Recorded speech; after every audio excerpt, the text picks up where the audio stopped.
መስዋዕትነት ብከፍል ማለት ነው እና በቃ ህይወቴም እዛ ቢያልፍ የኔ ህይወት ለሰው እንደ ትምህርት ሆኖ ይሄ እኮ ከስንት ዘመን በኋላ ስቲል አሉ እኮ ይኸውልሽ፣ አሁን የኔ ጥያቄ መጽሐፍ ቅዱስ ነው መመሪያችን፣ ስለ ገድል አያገባንም አልሽኝ። ኦኬ ደስ ይላል እንደዚህ አይነት ክርስቲያን እኮ። ግን አሁን ተክለ ሃይማኖት ለተክለ ሃይማኖት ሄደሽ ትሰግጃለሽ፣ ለአርሴማ ትሰግጃለሽ አይደለ? ለጊዮርጊስ ትሰግጃለሽ። ከየት አመጣሽ ነው መስገድ ማለት? ሲጀመር መስገድ ማለት እሱ ሌላ ታሪክ ነው። እሱ ሌላ ታሪክ ነው። መስገድ ማለት እሱ ሌላ ታሪክ ነው። አዳምጪ፣ የጸጋ ስግደት ነው ምናምን የምትሉ ስግደት አለ፣ ሄዳችሁ ትሰግዳላችሁ። መጽሐፍ ቅዱስ ላይ ግን ተጽፎልሽ አይደለም አይደለም። የጊዮርጊስ ገድል አለ፣ ከሱ ላይ ነው አምጥተሽ እንትን እያልሽ ያለሽው የምትሰግጂለት የምታመልኪው። የጊዮርጊስ ገድል ስላለ ተጋድሎን አይተሽ ነው አይደለም? ኖ አይደለም። ስግደት ያክብሮት አለ። ይኸውልሽ ስግደት ያክብሮት አለ። አይ ስለ ስግደቱ አይደለም፣ ስለ ጊዮርጊስን ራሱ የምትሰግጂለት እኔ ጊዮርጊስን የምትሰግጂለሽ የምታመልኪው ምናምን ከጊዮርጊስ አምጥተሽ አይደል? እንዴት አብርሃም እኮ መጽሐፍ ቅዱስ ውስጥ ሄደን ብናይ ለትልልቅ ሰዎች እንደዚህ ይሰግዳሉ።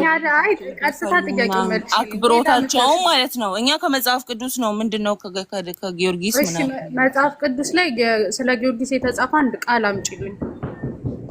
ጊዮርጊስ እኮ ከመጽሐፍ ቅዱስ በኋላ ያለ ሰው ነው እኮ።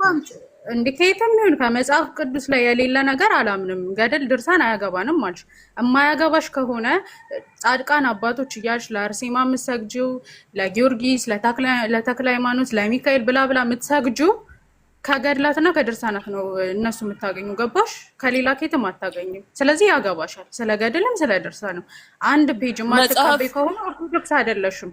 አንድ ፔጅ አንቺ አይደለሽም ኦርቶዶክስ የምታደርጊኝና ማታደርጊኝ። ይኸውልሽ መጽሐፍ ቅዱስ ውስጥ በአክብሮት ባለፉት ዘመናት ማለት ነው በእነ አብርሃም በእነ ይስሐቅ ጊዜ የሚሰግዱ አሉ።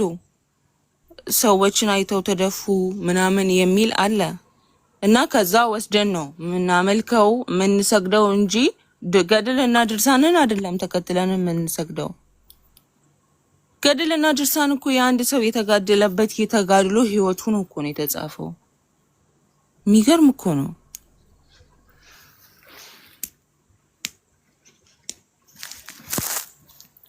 ጨርሰሽ ነው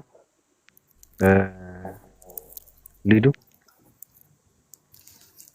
እኔ በቃኝ። ምንም ልጅቷ ማለት አልገባትም ሲጀምር እና እኔ እንጃ እግዚአብሔር ያውጣሽ ነው የምልሽ። ከዛ ማለት እኔ ደስ ይለኛል መጽሐፍ ቅዱስን ብቻ ብትቀበይ፣ ገድል ድርሳን ብላ ባትቀበይ ደስ ይለኛል።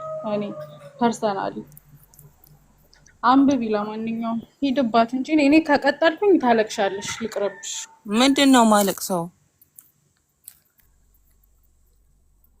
እኔን የሚመለከት ነው እንዴ? ወይ መድኃኒዓለም። አዎ ከባድ ነው። ከሊዱ ጋር መቀጠል በጣም ከባድ ነው። ኃይለኛ ልጅ ነች እኮ።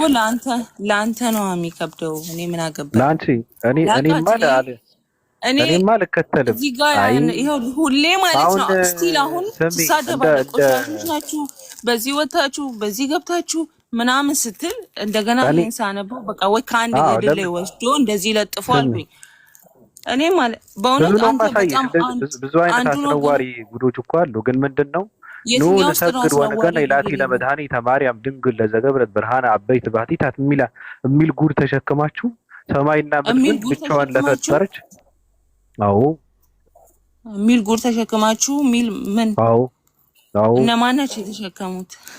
ሰማይና ምድርን ብቻዋን ለፈጠረችው ለድንግል ማርያም ኑ እንስገድላት፣ ለእርሷም እንገዛ ነው የሚለው ኦርቶዶክስ ቤተክርስቲያን።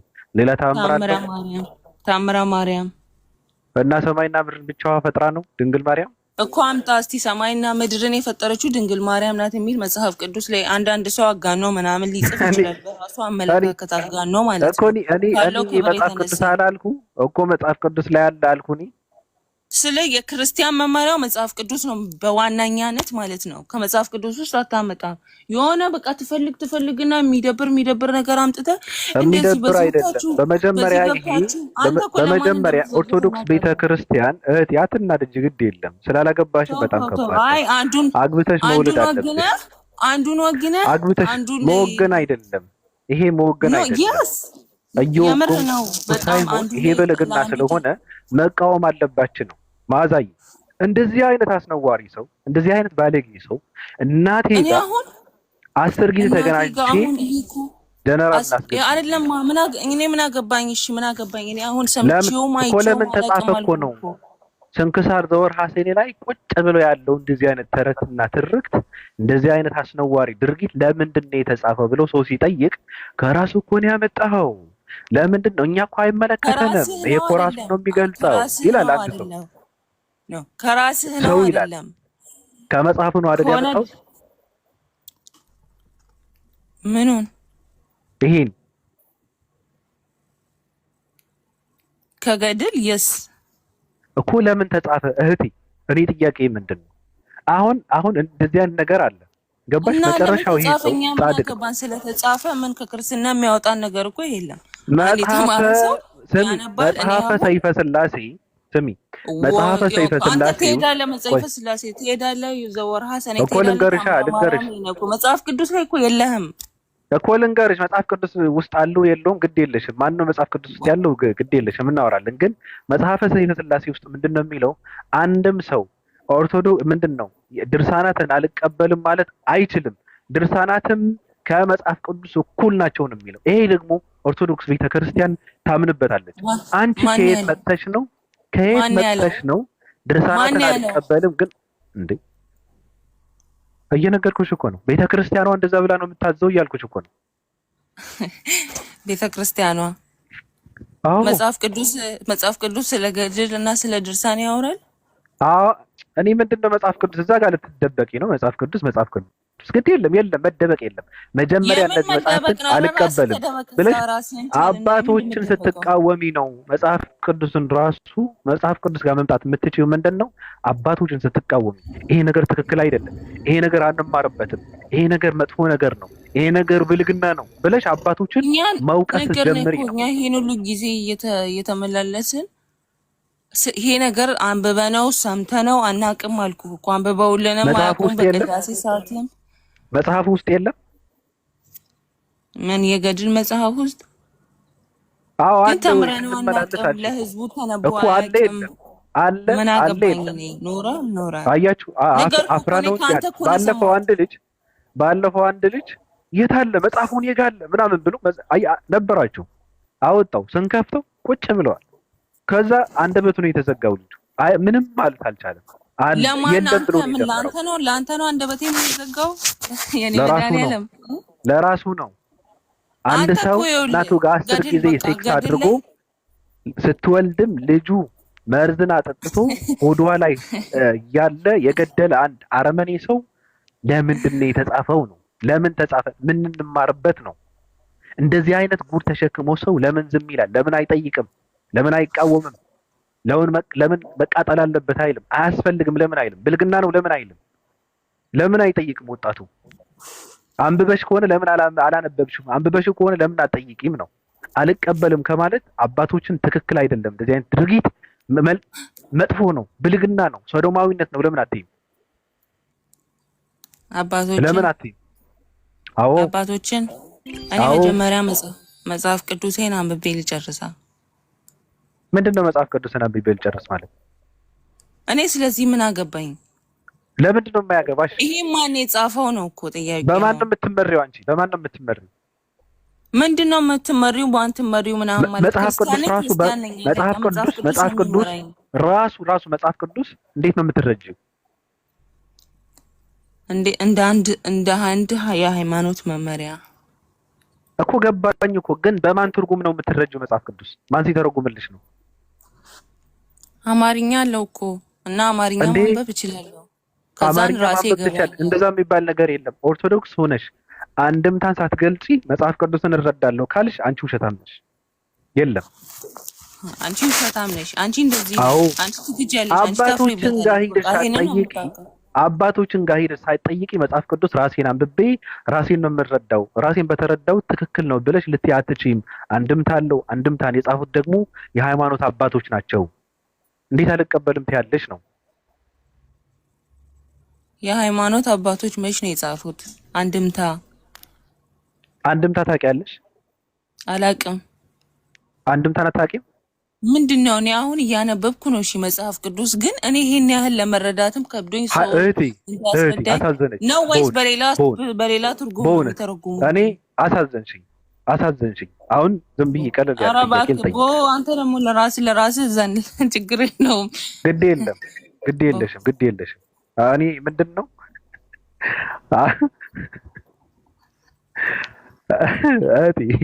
አማደ ሚስጥራት ስንት ናቸው? አማደ ሚስጥራት ምናምን አሁን እሱ እኔ ምንም ስለ አማደ ሚስጥር ስለ ምናምን ምንም የሚመለከተኝ ነገር የለም። አንተ ወዴት እንደምትሄድ አውቃለሁ። እኔ ይኸውልህ ወዴትም አልሄድኩም። ክርስቲያን ነሽ አይደል? አየስ አም ክርስቲያን እኮ። አማደ ሚስጥራት ስንት ናቸው? አማደ ሚስጥራት ምናምን አላውቅም ማለት የምን አማደ ሚስጥራት ነው እንዴ? መሰረታዊ ነገር እኮ ነው። የክርስትና መሰረታዊ ነገር እኮ ነው።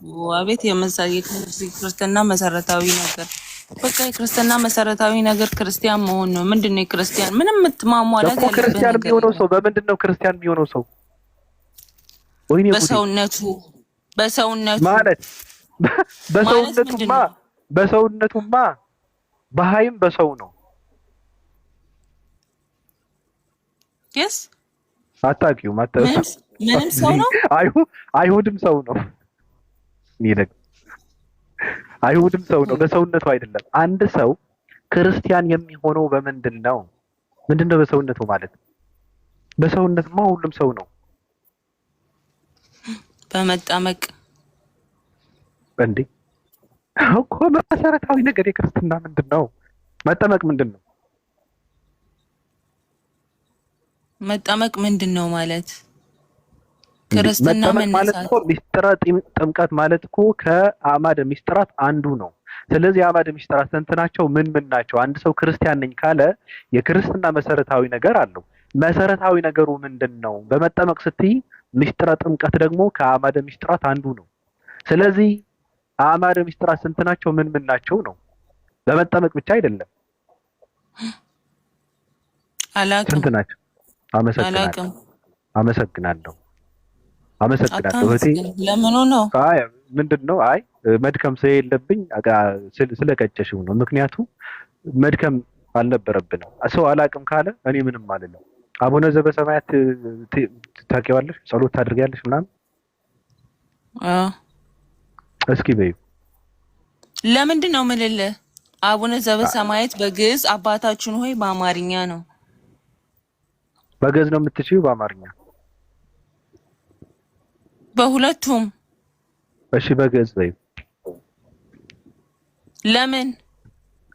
እኔዋ እንዴ አማደ ሚስጥራት ካላወቅሽ አቡነ ዘበሰማያት እንዴት ነው? አቡነ ዘበሰማያት ይትቀደስ ስምከ ትምጻእ መንግስትከ ወይኩን ፍቃድከ እያለ ይቀጥላል። ቀጥይ። ለምንድን ነው የምጨርስ? ለአንተ ምን አገባህ? አንተ የምን ቤት ነህ? ሲሳየነ ዘለለዕለትነ ሀበነ ዮም ሀድግ ለነ። ቀጥይ፣ ግድ የለሽም። ማን እንደሆንኩማ ሲሳነ ወይፋነ ከመነኒ ታብስ ለነ ይታባነ አልልልህም። እኔ አንተ የምትፈትነኝና የምታስወድቀኝ ምንም ነገር የለሽም እኮ። ግድ የለም። ቀጥይ። እስኪ ቀጥይ፣ እንደው ቀጥይ። አማደ ሚስጥራትን አላውቅም ካለሽ እዚህ ደግሞ እንየው እንዴት ነው። ቀጥይ። እኔ አግዝሻለሁ። እኔ እኮ ግራ ገባኝ። አታግዘኝ እባክህ፣ ራስህን አግዝ አንተ ራስህን። መድኃኒዓለም እንደው ዛሬ እኮ ጉድ። አንድ ሰው አማደ ሚስጥራትን ሳያውቅ የክርስትና መሰረታዊ ነገርን ሳያውቅ ክርስትና ላይ ቆሜያለሁ ብሎ አቡነ ዘበሰማያት ይትቀደስ ስምከ ትምጻእ መንግስትከ እያለ ቢውል ቢያድር ምንም ትርጉም የለውም፣ ተቀባይነት የለውም። ጸሎቱ የሆነ ገደል ውስጥ እየገባ ነው። የሚሰማው የለም። አንድ ሰው መጀመሪያ አንተ እኮ ምንም ትርጉም የለውም። አንተ ፈጣሪ ነው፣ የፈጣሪን ቦታ እየወሰድክ ነው እና ፍርድ እየሰጠህ ነው ማለት ነው። አላልኩም። ራስሽ እኮ የክርስትና መሰረታዊ ነገርን ሳታውቂ ወደ ማነው ጸሎት እያደረግሽ ያለሽው ነው? ኧረ ምኑ ነው? እማሆይ ቁጭ ይበሉ እንጂ ውጭ እያሉ ምንድን ነው? እየተግባባን እኮ ነው እኔና እህቴ። ምን ሆነው ነው? እማማ ምን ሆነው ነው? ወልደው አያሳድጉም? ድምጾት ራሱ ሁለት ልጆች ያሳደገ ነው እንትን ያደረገ ነው መስለው። ግን ተው አንተ ግን አይ ለምንድን ነው እንዲህ ኔጌቲቭ በሆነ ነገር ሰውን አይደለም ተሳስተው ነው። ሰው እያወራ በመሀል አይገባም። እናታችን ስለሆነ ነው እንደዛ ያልኩት። የሚገርም ኖ ያ በእውነት አንተ ክርስትናን በቃ የሆነ የምታወርደው ነገር ነው። እኔ አሁንም እኔ አላወርድም። እኔ ድርሳናትና ገድላትን መቃጠል አለበት እያልኩ ነው። ድርሳናትና ገድላትን የሶዶም ስራ፣ ሌዝቢያንነት፣ ገይነት በሃይማኖት ስም በሃይማኖት ሽፋን መልክ ይዘው ቅርጽ ይዘው ተሸፋፍነው እየቀጠሉ ነው፣ እያስቀጠልናቸው ነው እያልኩ ምንድን ነው ያመጣብን ተጽዕኖ እኮ ነው እኮ ነገር እኛ እኮ አናውቅም። ያመጣብን ተጽዕኖ እኛ ሰምተነው ተምረነውም አናውቅም። ምንድን ነው ህዝቡ ላይ ያመጣው ተጽዕኖ? ምኑ ይሄን እንዴ ማለቴ ሰው ወንዶች በወንዶች እስኪደፈሩ ሴት ከሴት ጋር እስኪተኙ ሴቶች መላላት ሲጀምሩ መጠበቅ አለብን። ይሄንን አንብቦ ሴት ይሄ ከእናቱ ጋር ተኛ። ይሄንን አንብቦ በክርስትና እምነት ውስጥ ከእናቱ ጋር የተኛ ማስረጃ እስቲ ንገረንና ንገረን። ማን ነው በገድልና በድርሳን ተመርቶ ማለት ነው? ልከህ ግባ ክርስቲያን የምትለው ከታች አሰክስ። ልክ እንደላከ አንድ ቁጥር እየጻፍክ እኔ አላስገባ ብለውኝ እኮ ነው አንድ ቁጥር እየጻፍኩ ነበር ልትል ነው አንተ ቅዘና። አይደለም አንድ ቁጥር ፍርጣት መጻፍ ሳይሆን ላክ። ልብ ካለህ ላክና ግባ። እንሽንታ የእናንተ ፖለቲካ ነው ያውቀዋለሁ ምን ማለት እንደፈለጋችሁ። ስክሪንሻት አድርገህ አላስገባ ብለውኝ እኮ ነው ለማለት ነው። አላክም። ወንድ ከሆንክ ላክ። አንድ ቁጥር ይጽፋል። ልከህ ግባ። ቀጥይ። ምን ሊቀጥል? ምን አስጠፋኝ እኮ ምን ላይ ነበርኩኝ ደግሞ አሁን? ቆይ አንዴ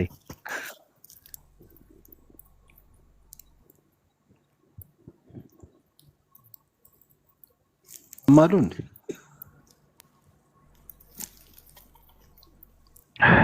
ጀነራል አንዴ ይሄውና እኔ እኮ ድርሳነ ኡራኤል ዘየካቲት ድርሳን 5 ቁጥር 11 ጀምሮ ያለው ገድል ወደ እኔ እኮ ግራ እህቴዋ አንብቢው እንደው በሞቴ አንብቢው።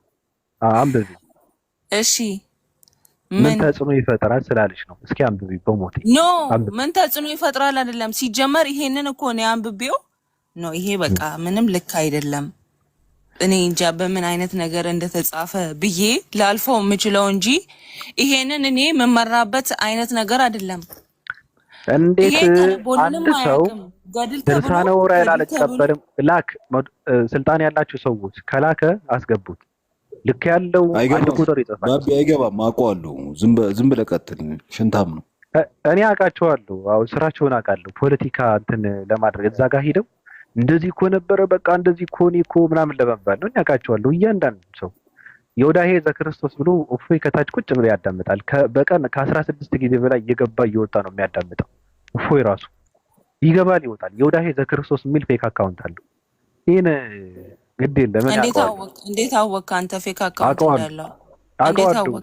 በምን አወቅ? ዝም ብሎ አወቀዋለሁ እንዴ? ድርቅና ግድ የለም። እኔ በማቅበት መንገድ እኔ እና እሱ እንተዋወቃለን። እዚህ ጋር ያለውን አንብቢው። በመንገድ ስትሄድ የምታውቃት አንዲት ሴት አገኛትና ሰላም አለቻት። ከጥንት ጀምሮ ሁለቱም አፍ ለአፍ ገጥመው ተሳሳሙ።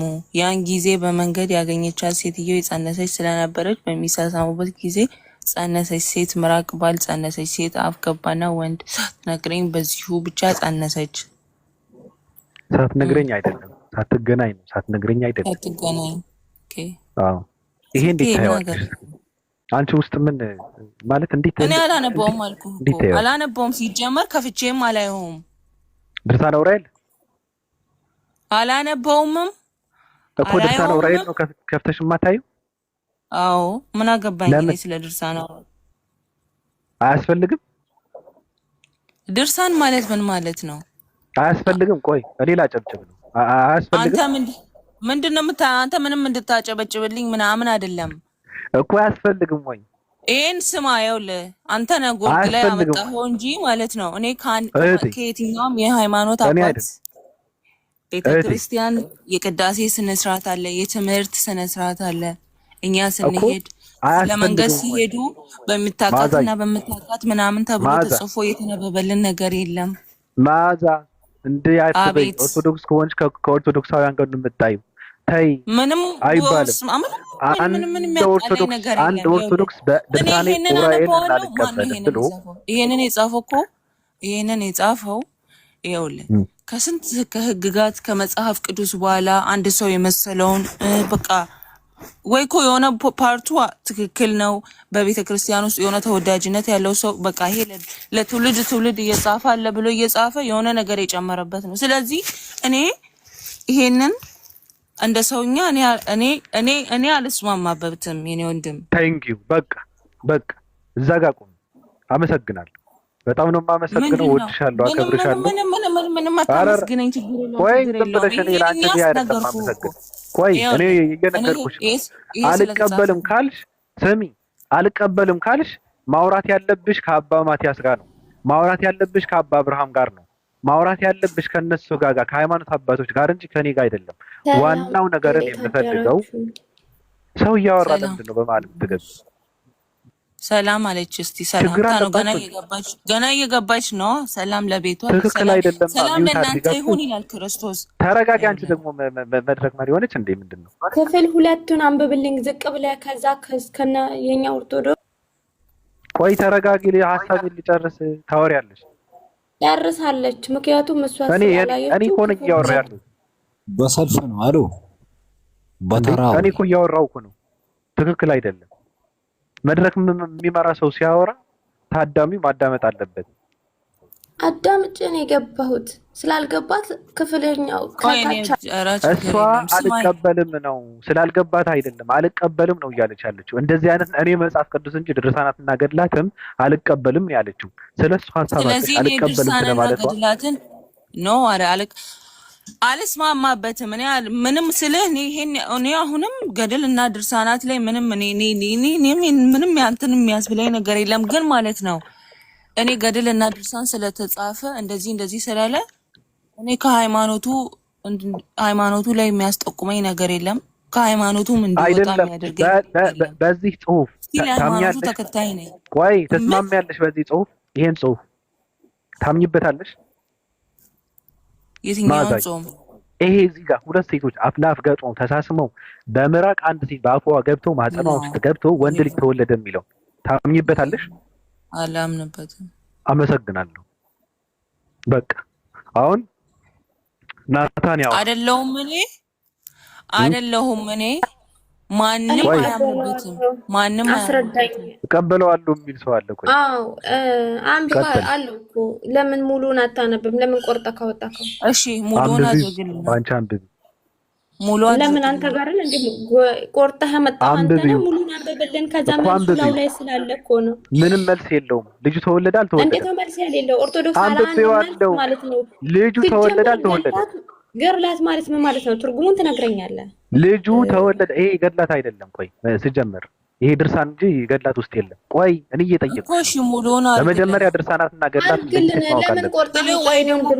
ልጅ ማዛ ቆይ አንዴ እሷ ጋር ላወራ ማዛ እኔ እኮ ሙሉን ስለማውቀው ሙሉን አውጣ አንተ ወንድ ማለት ነው። የለም እኔ ወንድነቴ ግን ኦርቶዶክስ ቤተክርስቲያን ከወንድ ልጅ ጋር ሳትገናኝ ልጅ ተወለደ ብላ ያለችውን ነገር እኔ ወንድ ነኝ ብዬ ከሴቷ ጋር ልገናኝ። ልጁ ተወለደ አልተወለደም? ስንትና ስንት ገድላት ላይ ስንትና ስንት ተአምር ያለ። ልጁ ተወለደ አልተወለደም? እየጠየቁሽ ነው። ልጁ ተወለደ አልተወለደም? ልጁ ተወለደ ስለመለስልክ እኮ አትቁረጠው አልኩህ። እዛው ላይ መስኮላው ላይ ያለልክ አንቺ ጋር ካለ አንብቢ። በትልቁ ላድርግሽ። አንብቢ ይኸውልህ ፎሎ ልትሰበስብ ካልሆነ በስተቀር ሙሉ ነው ማለት ፎሎ ልትሰበስብ እኔ ፎሎ በእናንተ ልሰብስብ። ቆይ እኔ ነኝ ማስፋት ነው።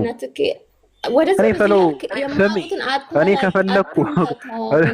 እኔ ከፈለኩ አንቺም እናትሽም እንድትከተሉኝ ማድረግ የምችል ሰው ነኝ። ግድ የለሽም። እኔ የፎሎ ፍላጎት የለኝም። በቂ ተከታይ አለኝ። አልፈልግም አንድም ሰው እኔ ምንም አልፈልግም። ልጁ ምንም ሳይገባቸው ሁለት ግራ ልጁ ተወለደ አልተወለደም እየጠየቅኩሽ ነው። ልጁ ተወለደ አልተወለደም? ተወልደዋል አይደል? ቆይ ማሂ ቆይ እኔ እቆጣጠራታለሁ። ተይ እስኪ ልጁ አባቱ ማን ነው? በእናታችሁ ሙት አታርጉ። ልጁ አባቱ ማን ነው? ናታ ረጋ ብለሽ አውሪ። ማለት የልጁ አባት በታምር ጋር ላይ እኮ በታምር ነው ልጁ አባት አለው ይላል እንዴ? ምን ያወራችሁ አንተ? ሰው አባት የለውም አለው አባት ይላል እዚህ ላይ እኮ። አሁን ባለምራቀዋ ሴት ለልጁ ሴት ነበረች። አላብራራልህ። ሙሉውን ስታወጣ እንነጋገራለን። ለምንድን ነው ምንም ስለዚህ ነገር አላብራራም። ስሚ አሁን ማህን ነበረች አረብ ዘመናት ስታለቅስ ስሚ የነበረች ሙሉ ለምን አታነብም? ስሚ አውቃለሁ ማን ነበረች? ለምንድን ነው ሰው የምትወናበደው? ጤነኛ ስሚ እሱ ሌላ ነገር ነው። አሁን ምራቅ ስጋ ሆነ ማለት እንችላለን። ምራቅ ስጋ ሆነ ማለት እንችላለን። ትርጉሙ ላው ላይ ያለ ልክ ወንድሜ በእናትህ አታድርቀኝ። ሙሉ ምራቅ ባለፈው እዚህ ጋር ስሚ አንድ ኦርቶዶክስ ልጅ መጽሐፉን ገልጦ በራሱ መጽሐፍ እያነበብን ሁሉን አንብበው ነው ባለፈው። የትኛው ክፍል ላይ ነው? አይደለም ድርሳነ ዑራኤል ነው የምለው። ተረጋጊ። አትከለከኝ አላልኩም። ሙሉን አድርገው ይኸውልሽ እህቴ ማዛ ተረጋጊ። ማዛ አላምንበትም ስላልሽ ተረጋጊ። ናታን እየጠየኩሽ ነው። ምራቅ ስጋ ሆነ ማለት እንችላለን እኮ እሱ ላይ መልሱ አለ። እሱን ስታወጣ ከዛ አብራራለሁ። የለም ምራቅ ስጋ ሆነ ማለት እንችላለን። አለው እኮ ላው ላይ አለው። ምን ይላል? አንብቢው አንቺ ምን ይላል? ይሄንን እኮ ስለማውቀው አይደል እንደ ገባሁት። ስለዚህ ሙሉ እኮ ምን ይላል? መቀደድ ሳይሆን ምን ይላል? አንብቢ። ምራቅ ስጋ ሆነ ማለት እንችላለን። ሁለተኛው ላይ አድርግልን እየነገርኩሽ ነው። ይሄን እኮ እናውቀዋለን። ከታች በስነ ስርዓቱ ሐሳቡን እንትን ማዛ አንድ ደረጃ እሷ ጋር አይደለም አላመነበትም አልሽ እኮ። ለምንድን ነው በመሀል የምትገቡ? እኔ በጣም ይገርመኛል። ምንም የለውም። መሀን ነበረች። ስሚ ታሪኩ የሚያወራው ስለ ሁለት ሴቶች ነው። መሀን ነበረች። ከዛ መንገድ ስትሄድ ሴት አገኘች ምናምን። ምን ስልሽ መልሱ ወይ ደግሞ አላነበብኩትም አላየሁትም እንጂ አላምንበትም። በገርላት ታምኛለሽ? በነ ተክለ ሃይማኖት ስልሽ በብዙ በነ ገብረ መንፈስ ቅዱስ በነ ክርስቶስ ሳምራ በሰዎቹ ኦፍ ኮርስ ብዙ ተጋድሎ አድርገው ቤተክርስቲያን ነው ይሄ አለ ሲጀመር ማለት ነው። ግን መልሱ እዛው ላይ አለ። እሱን ለምን ቆረጥክ ነው የኔ ጥያቄ። እኔ ምን እኮ አልኩሽ እኮ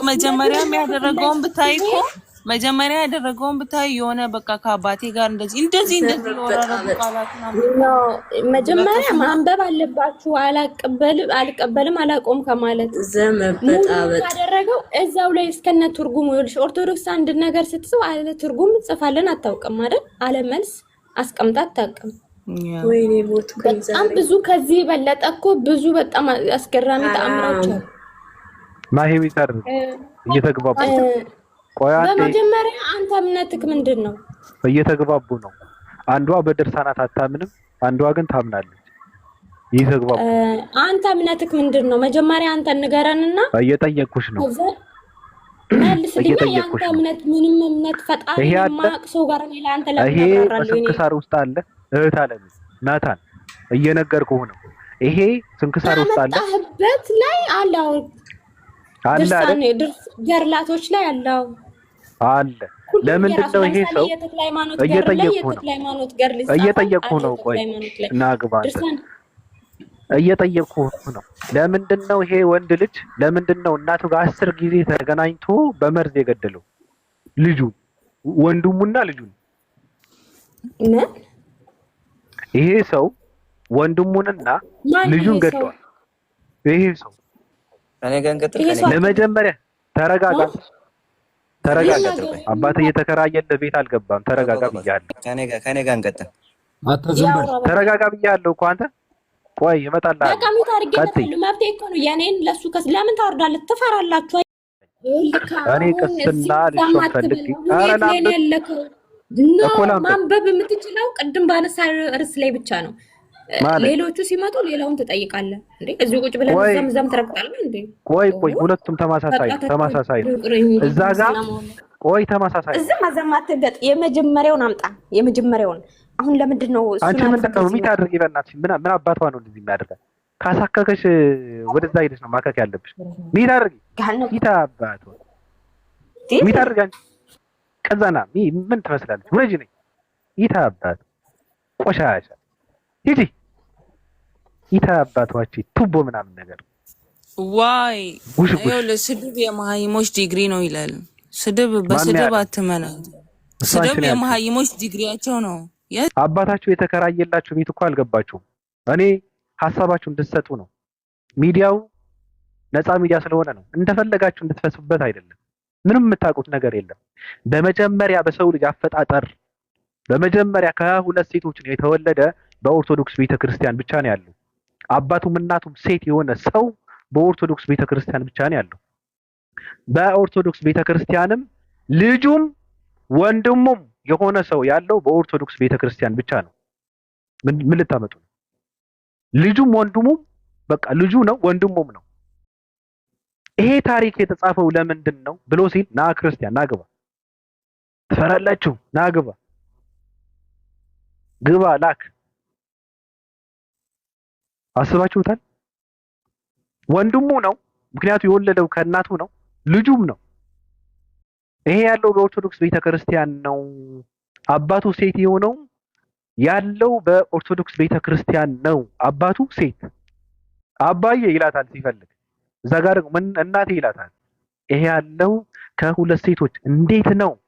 እኔ በጣም የሚገርመኝ በአፍ ገብቶ ወደ ማህፀን እንዴት ምራቅ ይገባል?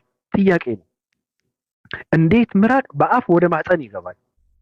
በአፍ ወደ ጨጓራ እንጂ ወደ ማህፀን እንዴት ይገባል? እንዴትስ ከሁለት ሴቶች እንዴት ወንድ ልጅ ተወለደ? እንዴት ህፃን ተወለደ?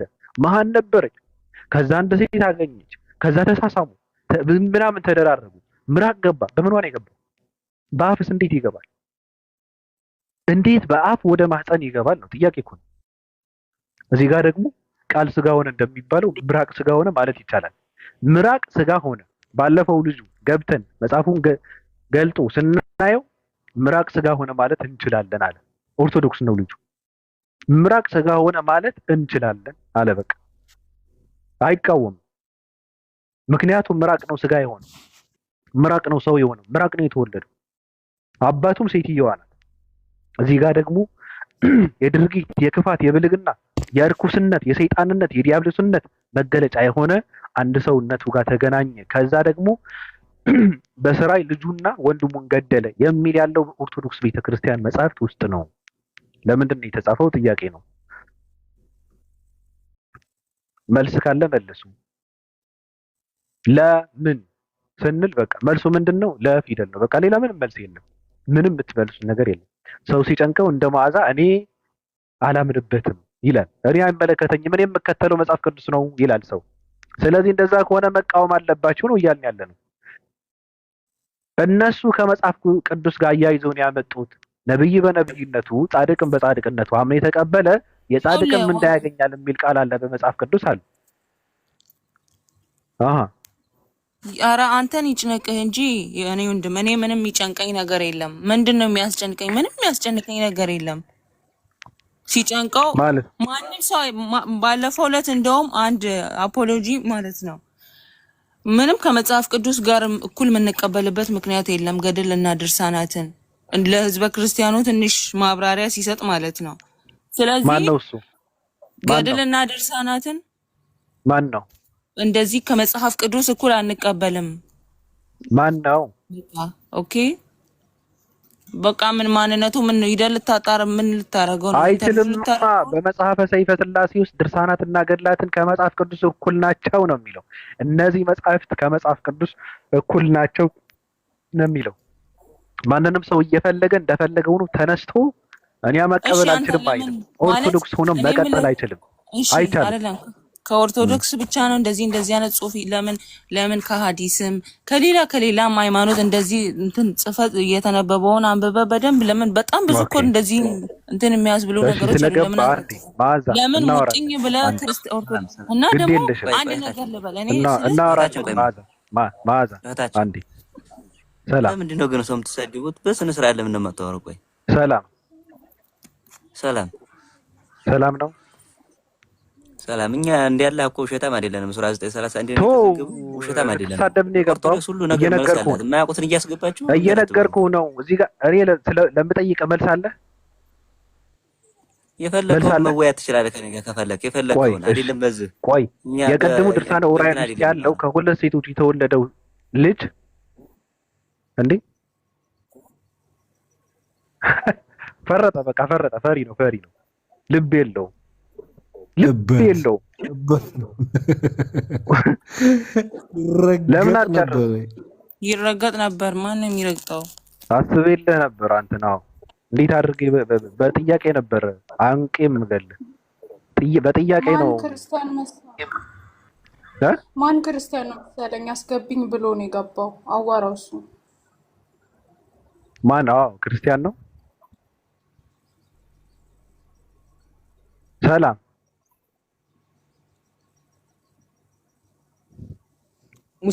ሙስሊም ነኝ ባብዬ። ክርስቲያን ነኝ ብለህ ነው የገባው? ይሰማል?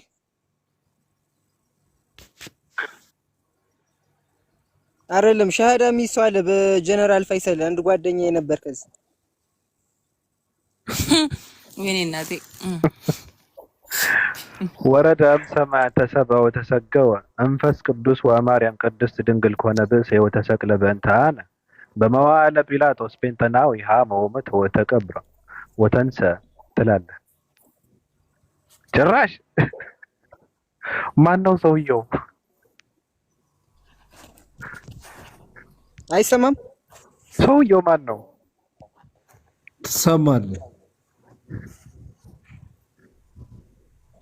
ጓደኛ ጀለስህ ነው? አንተ ጋር ነው ያለው?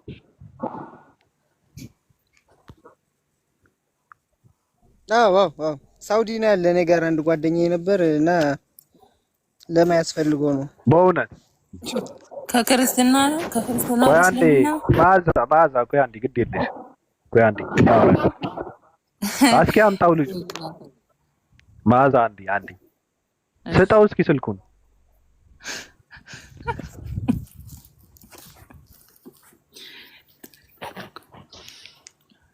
አንቀዘና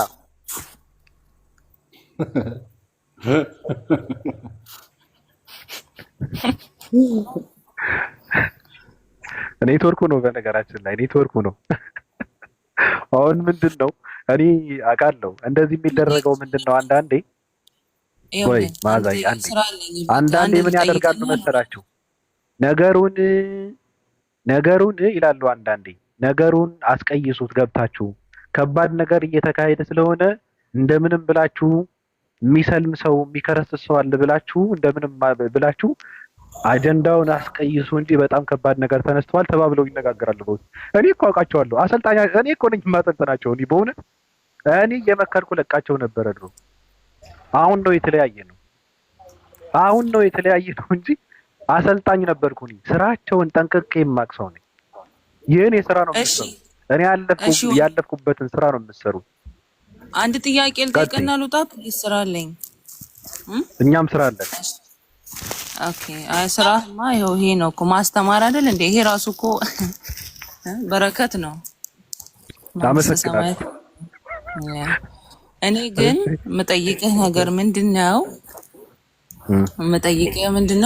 ከክርስትና ጋር ያለህ ችግር ምንድነው? ማለቴ ሁሌ ርዕስህ ላይክ በንጽጽሩ ዓለም ስንሄድ የምትሰደባቸው ሰዎችን ክርስትና ላይ አንተ ሙስሊም አይደለህም ክርስቲያንም አይደለህም። ተከታታይ ልጨርስና ያውልህ እንደ ትልቅ ብዙ ጊዜ ትገቢያለሽ ማለት ነው እኛ ጋር እነማን ጋር? አይ እኔ ንጽጽር በጣም ማለት ታዳምጪኛለሽ እኔ ማለት ነው። ያሳው እሺ ቀጥይ። እና በጣም ነው በቃ ስፔሻሊ ኦርቶዶክስ ላይ ያለህ ነገር አይ ዶንት ኖ እኔ ልገልጸውም አልችልም። ምንድነው ችግር? ለምንድን ነው ማለት ስንት ጉድ እኮ አለ ከክርስትናም ሌላ ስንት ተአምር ስንት እጅን ጭንቅላት ላይ የሚያስጭን ጉድ አለ። ግን ሙጥኝ አልክ ገድል ላይ ትሄዳለህ፣ ትጽፋለህ፣ ትለጥፋለህ። በዚህ ርዕስ እንደዚህ በሉ ብለህ እንደገና ለምንድን ነው ዋይ? እስቲ ንገረን። ጥያቄ ነው። የስ መቼስ ይሄ ምን መልስ አለ? አመሰግናለሁ። አንድ የኢትዮጵያ ፖለቲከኛ ኢትዮጵያ ውስጥ ሰው እየሞተ ነውና ለምንድን ነው መቼ ነው የሚቆመው ይሄን ነገር ተብሎ ሲጠየቅ አይሞት እኮ ኢትዮጵያ ብቻ ሳይሆን የሰለጠነ የዓለማችን ቁንጮ ሀገር ዩናይትድ ስቴትስም በየቀኑ ሰው ይሞታል አለ። እና ምንድነው የሚያደርጉት? የኛ ሞት የሚለካው በሌሎችን ሞት ነው ማለቱ ነው። እዚህ ጋር ደግሞ በጣም የገረመኝ ምንድነው እኛ ጋር ብልግና አለ፣ ግን ደግሞ ሌሎች ጋርም አለ። ለምን የሁላችንንም አይወራም ማለት በእውነት በጣም የሚያሳፍር ነገር ነው። ልክ እንደዛው ነው እኛ ጋር ብልግና ያለ፣ እኛ ጋር ያለውን ብልግና ሁሌ ስለኛ ታወራለ፣ ሌሎች ጋርም ደግሞ አለ ብሎ ማለት እኛ ስለ ሌሎች ምን አገባን ነው። አንቺ ጋር ያለውን ጉድፍሽን ሳታወጪ ሳትጠርጊ የሌላ ሰው አይን ውስጥ ያለውን ጉድፍ እንትን ለማለት ለመጥረግ መጋጋጡ ምን አመጣው ነው? ለምንስ የአንቺ ብልግና በሌሎች ብልግና ትለኪዋለሽ ነው? አንቺ ጋር ያለውን ብልግና በሌሎች ብልግና ለምን ይለካል ነው? ለምን ሲጀመር ስለ ብልግና ላወራውም አንደኛ አንተ ብለሻል እኮ ይኸውልህ እጅን ደረት ላይ አፍንጫ ላይ የሚያስጭን ጉድ አዳል ብለሻል እኮ። ለምንድን ነው ጉድሽን ከሌላ ጉድ ጋር የምትለኪው? ትክክል ነው የምትለኪው ምናምን ምንድነው? አንተ ማን ሆነህ ነው እኮ ነው? አንተ የትኛው ንጽህና ላይ ሆነህ ነው ይሄንን የምታነበው? እኔ ነኝ። ስለዚህ አንተ ንጹህ ነህ ማለት ነው። ከምን ከእንደዚህ አይነት ድርጊት ስልህ አንተ የምትከተለው ከእንደዚህ አይነት ድርጊት ይሄን ድርጊት የሚተገብረው ማን ነው? አንተ እኮ የሆነ የሚተገብረው ኦርቶዶክስ ነኝ የሚል ሰው ነው የሚተገብረው። የተገበረው እኔ ኦርቶዶክስ ነኝ የሚል ሰው ነው የተገበረው። እኛ አልሰማንም አልኩህ እኮ በእድሜያችን። ለምን አልሰማሽም? አታነቢውም። ሲጀመር አላምንም ብሎ ካለ አንድ ሰው እኔ አላምንም ብሎ ካለ ተመልሶ ስለማያምንበት ነገር መከራከር የለበትም። ገብቶሻል? እንደዚህ አይነት ታሪክ የተደረገው ደግሞ በኦርቶዶክስ ቤተክርስቲያን ውስጥ ያለ መጽሐፍ ውስጥ ነው የሚነበበው። የተጻፈውም ያደረገውም እኔ ኦርቶዶክስ ክርስቲያን ነኝ የሚል ሰው ነው ያደረገው። ገብቶሻል? ስለዚህ አንድ ሰው ይመጣና እኛ ጋር እኮ ብልግና አለ፣ ግን ስታወሩ ለምን ስለ እንትና ሳታወሩ? ኧረ ተው። እኔ ምን ማለት ነው? እኔ ስሞት ሌላ መሞት አለበት እንደማለት ነው። መጀመሪያ እኛ ጋር ብልግና አለ፣ እኔ ይሄንን ቃል አልተጠቀምኩም ብለሻል ማለት እኮ ነው። እዚህ ጋር ያለውን ብቻ ለምን ነው ጉርጉራ የምታነበው? ሌላው ለምን አታወጣም አልኩህ እኮ የሌላም ስትይ የሚለውን የሌላም ስትይ ተጨማሪ የነሱም አለ የኛ አለ የሌላም አለ ማለት ነው እኮ። አንተ የት ሆነህ ነው ይሄንን ለመለጠፍ እኔ ምን ይሰራልሻል ማለት ሰው እኮ ሲጀመር ከምንም ነገር ሲጸዳ ነው እኮ የሰውን ጉድለት የሰውን ቆሻሽነት ለመናገር የሚወጣው እኮ ራሱ ንጹህ ሲሆን ነው። አልከተልም፣ አላምንበትም። አንተ አመንክ አላመንክ ምን አንተ ለአንድ ለራስህ ነው እኮ። ማንም ሰው ለራሱ ነው እኮ እኮ እኔ ለራሴ ብቻ አይደለማ። ትውልድም መዳን አለበት። ትውልድም ከድንቁርና ከድድብና መውጣት አለበት። ትውልድም ከጥፋት መዳን አለበት። ትውልድም ከእርኩስነት መራቅ አለበት። ትውልድ ከቆሻሻ ስራ መራቅ አለበት። ስሚ፣ ትውልድ ከሶዶማዊነትን መላቀቅ አለበት። ሶዶማዊነት፣ ሌዝቢያንነት፣ ጌይነት በኦርቶዶክስ ቤተክርስቲያን በኩል ሊስፋፋ አይገባም። መጽሐፍቶች መቃጠል አለባቸው። እናቴን አደረግኩ የሚልን ሰው የተሸከመ መጽሐፍ መቃጠል አለበት። ሴት ከሴት ጋር ተሳስማ ልጅ ተወለደ የሚለውን የተሸከመ መጽሐፍ መቃጠል አለበት። የድንግል ማርያም ጡት ስጠባ ነበርኩ የምትል አሮጊት ሴት የተሸከመን መጽሐፍ፣ የእሷን ታሪክ የሚተርክ መጽሐፍ መቃጠል አለበት። የሴት ልጅ ሀፍረተ ስጋ ስሚ፣ የሴት ልጅ ሀፍረተ ስጋ ስለሳመ የድንግል ማርያም ስዕል አፈወርቅ ብላ ጠራችው የሚል ጉድ የተሸከመ መጽሐፍ ቅዱስ ውስጥ የለም። መጽሐፍ ቅዱስ አትበኝ።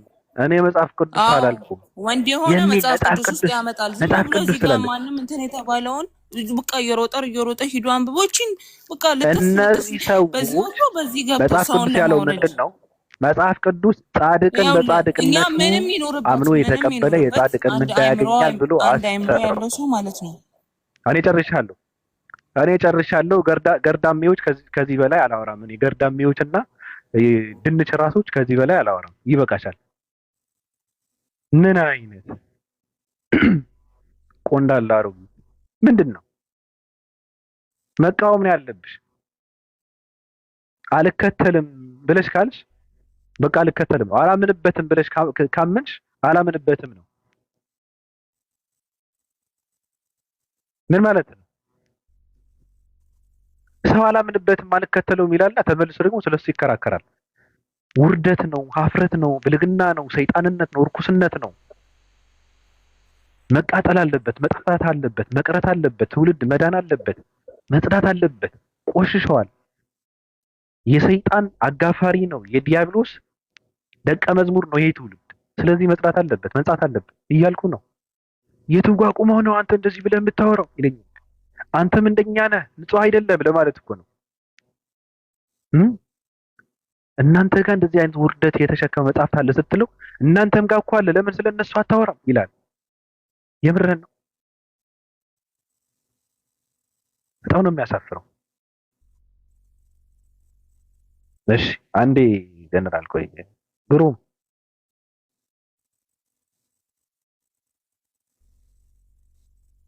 ግሩም ወይ አባቴ ሰላም ብያለሁ። ሰላም እንዴት ነህ? ደህና ነኝ።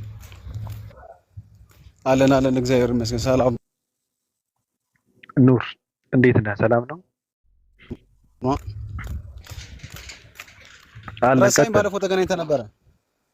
ረሳኝ ባለፈው ተገናኝተን ነበር። ኧረ አልረሳሁም። ቀጥል። አይ ባለፈው ገባኝ። አይደለም ምንድነው ከስራ አውርደው ምናምን ሪፖርት ሊያደርግ ነው ምናምን ይላሉ። ምን ሆኖ ነው? እንደዛ አይነት ሰዎች ስለሚመጡ ነው። አንዳንድ ሰዎች ቁጭ ብለው እንትን ያደርጋሉ። ልክ ገብታ እንደነበረች የሆነች ቆንዳላ አሮጊት ቁጭ ብለው አልስማማበትም ይላሉና ተመልሰው ደግሞ ስለሱ ይከራከራሉ። እንደው ሀሳብ ካለ እስኪ እንትን በለን። ሲጀመር አሁን ይሄ ሪፖርትና እንደዚህ ምንም እኮ ስለ እውነት አይደል ሁሉ። አንተ የሀሳብ ሰው አውቃለሁ። በሀሳብ ነው የምታምነው። ጥግ ጋር ስድስት ትቆማለህ። በቃ ምን ችግር አለው? ስለ አንተ ዋናው ምንድነው ክብር የሆነ ነገር አያድርግ ምናምን ስለ ወደ ምናምን የሚመራን ነገር አይሆን እንጂ ማንም የራሱን እምነት አስተሳሰብ ምናምን ይዞ ነው የሚጓዘው። ስለዚህ እኛ ደግሞ ይዘነዋል ካልነው ከእውነቱ አንፃር እውነት ከኛ ጋር ካለ አለ ነው፣ ከሌለ ደግሞ የለም ነው። ምንም 4 ነጥብ እንደዚህ ነው ዓለም የምትቀጥለው። እኔ የሚገባኝ እንደዛ ነው እንጂ አንተንም ጀጅ ማድረግም አልችልም። ማንንም ጣት እንደዚህ ምናምን ማለት ጥሩ አይደለም። እንደውም ካለንበት እንወርዳለን ብዬ ነው የማስበው ማለት ነው። ከሆነ ካለንበት ከፍታ እንደ ነገር በውስጣችን የተከማቸ ሲመጣ እየወረድን የምንመጣውና አይ ከስር ሪፖርት የሚለውን ነገር አይቼ ነው እንጂ አሁን እንደዚህ አውርተን ካልተግባባ በቃ ወዳሉ ደቢ በቃ ሌላ ጊዜ ደግሞ እንገናኛለን ምናምን ብዬ ነው የምሄደው። ገብቷል አይደል? እንጂ ገባኝ። ግን ችግር የለውም። እዛ ጋር እንደዛ አይነት ሰዎች ይመጣሉ። ሁለተኛ ደግሞ ዝም ስትል ያው ሪፖርት ስለሚያደርጉ ሰዎች ለዛ ነው እንደዛ የተባለውና ቀጥል። ምን ትለናለህ? እስኪ ሀሳብ አለ? በምን ላይ ያወራችሁ ነበር እናት?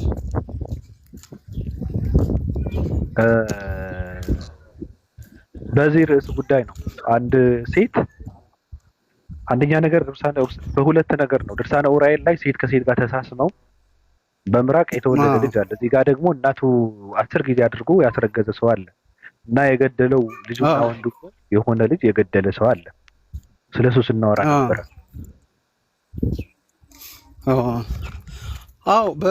ባለፈው እኮ ስናወራ እንደነበረው ምንድነው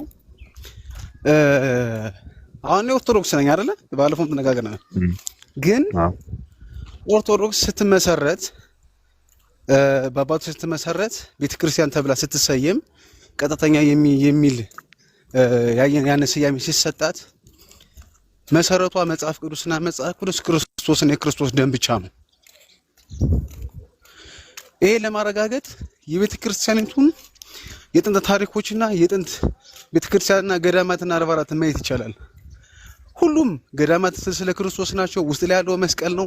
ሌላ ምንም ነገር የለም። ግን ይሄ ንጉስ ዘርዓ ያዕቆብ ነው ምናምን የሚባል አንድ ንጉስ ነበር። እዚህ ፖርቹጋሎች ኢትዮጵያን በወረሩ ሰዓት እቺን ቤተክርስቲያን አሳልፎ የሰጣት ያ አንድ ንጉስ ነበርና ከዛ ጊዜ በኋላ ነው እነዚህ የአዋልድ መጻሕፍት እየተጻፉ የተባዙ የግብጾችም እጅ ያለበት በጣም ብዙ የብዙ ከጥልቆ ኃይል ጀምሮ በጣም ብዙ እጆች ያሉበት ነገር ነው። አሁን እንደ ቀላል የተደረገ ነገር አይደለምና እነዚህ መጽሐፎች ከመጽሐፍ ቅዱስ ውጭ ናቸው። ስለዚህ ቤተክርስቲያኗን አይወክሉም። በቃ ኦርቶዶክስ የምትባለውን ወይም ያቺ ቀጥተኛ የምትባለውን ወይ መጽሐፍ ቅዱስ መሰረት አድርጋ የተነሳችውን ኦርቶዶክስን አይወክልም።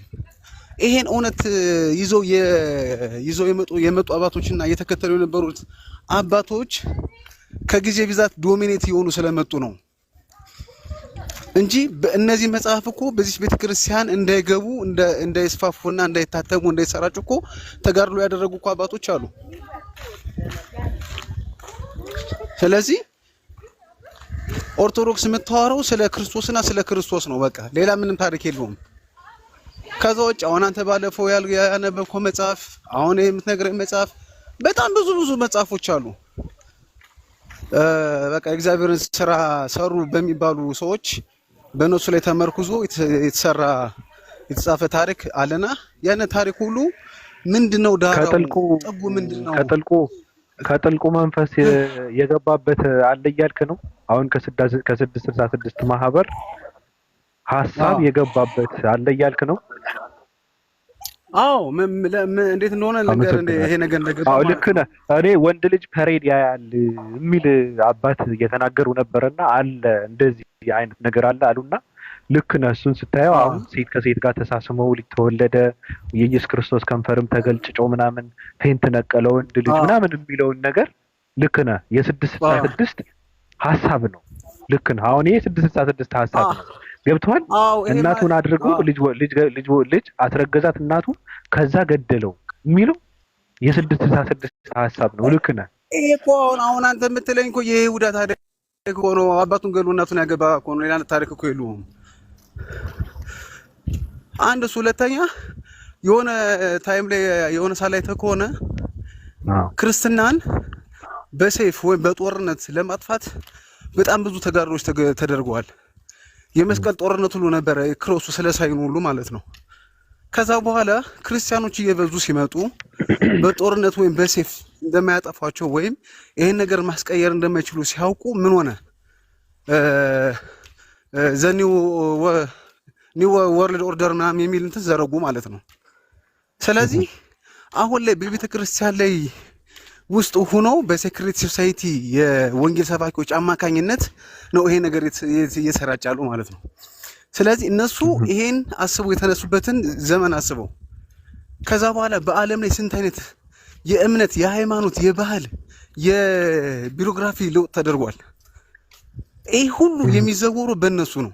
አሁን በመጨረሻው ዘመን መንግስታትም ሆነ ሃይማኖት ተጠቅልለው የሚሰሩት ለዲያብሎስ ነው። አሁን ትግሉ ምንድነው? በዚህ ሁሉ ማለት ይሄ እኮ ሊሆን እኮ ግድ እኮ ነው። እኛ አይሆንም ብንል እንኳን ከመሆን እኮ ወደኋላ አይልም።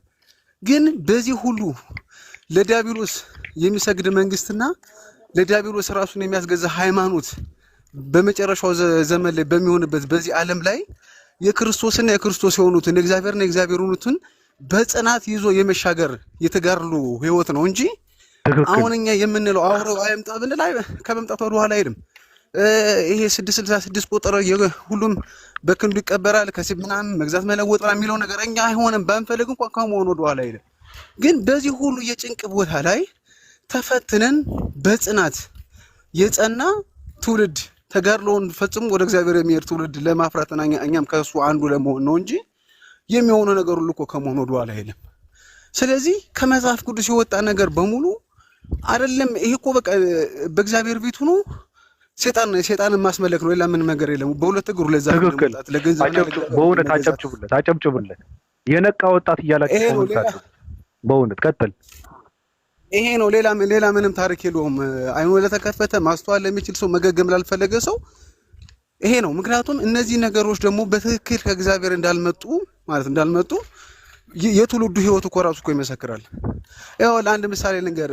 በእነዚህ መጽሐፎች ምክንያት የኔ ቅድመ አያቴ ምንም አይነት የህይወትም ሆነ የስጋ ለውጥ ሳታልፋለች። ገባህ አይደል? ብዙ ትውልዶች አልፈዋል። አሁን ይሄው እኛም እንኳን ምንም እረፍት አላገኘንም። ምክንያቱም ከእግዚአብሔር የሆነው ነገር ሁሉ በመጀመሪያ ምንድነው? በእርጋታ ነው የሚያስቀምጥህ፣ ያረጋግሃል፣ መልካም ሐሳቤን የሚያደርግህ፣ ወንድምህን አጠላም፣ ያለህን ታካፍላለህ። መጎናጸፊያ የሆነ ነገር ቢወስድ በመጎናጸፊያንም ጨምረህ ትሰጠዋለህ። አንድ መሄድ ሸኘኝ ብል ሁለት መሄድ ትሸኘዋለህ። ሁለት ነገር ቢኖር አንዱን ሳሰትት ሌሎች በልግስና ትሰጣለህ። ገንዘብ አታከማችም። ካንተ ለሚበደር ካንተ የሆነ ነገር ከፈለገ ሰው አትሸሽም። እና የነዚህን መጽሐፎች ጠቅለል አድርገን እነዚህ መጽሐፎች የሚሰጡን ዳራው ጥቅሙ መጨረሻው ምንድነው ብለን ስናይ ለስጋ ምኞት ነው የሚያመቻቹን። ትክክል ለስጋ ምኞታችን ትክክል። ሌላ ምንም ነጥብ እኮ ለነዚህ ሁሉ የጻፉት ምንድነው? መጽሐፍ ቅዱስ አሁን ላይ በቤተ ክርስቲያን ላይ የተደረጉና ያየን ያለናቸው በየትኛውም የእምነት ተቋም ላይ ያየን ያለው ነገር በሙሉ ማቴዎስ 5:6-7 ማንበብ ብቻ በቂ ነው። ያን ህይወት እንኳን የላቸውም። በቃ ባጭሩ ማለት ነው።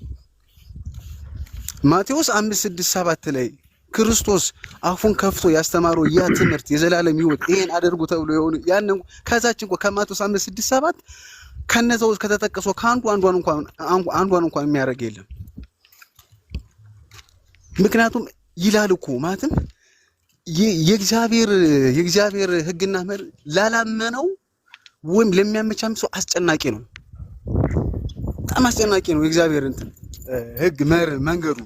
ነገር ግን አካሄዱን ከእግዚአብሔር ጋር ላደረገ እርሱ ለተቀበልና ለሰማው ግን አስደሳች ካስደሳችን በላይ ደግሞ የህይወት መንገድ ነው።